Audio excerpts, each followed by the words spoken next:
Si quand tu fais tes back squats, tu sens que tu prends tout avec le dos, alors cette vidéo est pour toi. Bienvenue dans le deuxième épisode de ma série, les conseils que j'aurais aimé avoir pour progresser sans me faire mal. Pense à t'abonner pour voir les épisodes suivants. Donc, les back squats où tu prends tout de manière excessive dans le dos, ça me connaît. C'est tellement mon cas qu'un jour la barre m'a carrément roulé sur la tête. Déjà, la première chose pour ça, c'est de devenir à l'aise à descendre en squat. Et pour ça, je t'invite à aller voir l'épisode 1 où je te montre mes 2 exercices préférés pour avoir un beau squat en amplitude complète. Mais sinon, revenons au sujet principal de la vidéo. Si tu fais ce genre de squat, c'est simplement que tes quads ne sont pas assez forts. Et ce qui se passe, c'est tout simplement que tu mets une charge qui est trop élevée comparée aux capacités actuelles de force de tes quads. Et du coup, c'est ton dos qui compense parce que lui peut aider car il est plus fort. Mais bon, à faire ça, tu risques des soucis et des douleurs au niveau du bas du dos parce qu'il est en train de prendre beaucoup trop de contraintes comparées à ce qu'il devrait. Donc ce n'est pas une solution. La solution, elle va se passer en 2 temps. Première partie, il va falloir renforcer ses quads en mettant l'emphase sur le vaste médial. Donc pour ça, je vais te proposer le VMO squat. Sur ce type de squat, tu vas bien surélever tes talons. Là, le but, ça va être de venir faire un squat, donc fléchir complètement les genoux, mais en gardant le buste le plus droit possible. Le buste reste constamment perpendiculaire au sol, ce qui va mettre beaucoup plus l'emphase sur tes quads. Tu vas voir, si tu fais un squat good morning, cet exercice est très difficile au début, donc ça montre bien que tu en as besoin. Et du coup, je te conseille de commencer au poids de corps. Déjà comme ça, tu vas voir que c'est difficile. Deuxième partie, là, on va s'attaquer directement au squat. Et là, c'est très simple, tu vas mettre moins lourd. Je te l'ai dit, si tu fais ce genre de squat, c'est que ton facteur limitant, c'est tes quads, mais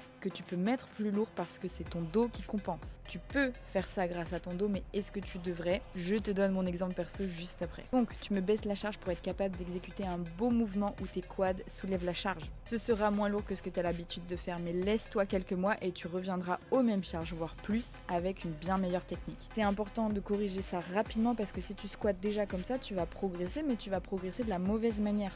Ton dos va compenser toujours plus et à un moment donné, ça peut poser problème. Je te parle d'expérience parce que j'ai dû commencer à penser à changer mon squat tout simplement parce que j'ai fini par me faire mal au dos et que je sentais bien que dès que je mettais un peu plus de charge, ça le faisait pas. Un facteur limitant, ça restera ton facteur limitant si tu ne passes pas le temps nécessaire pour le renforcer. Tu peux éviter le problème autant de temps que tu veux en renforçant d'autres choses, mais ça finira toujours par te pénaliser et te limiter. C'est pour ça que je te rabâche de renforcer tes maillons faibles car c'est eux qui t'empêchent de passer au niveau supérieur. Partage ça à quelqu'un qui galère sur ses squats.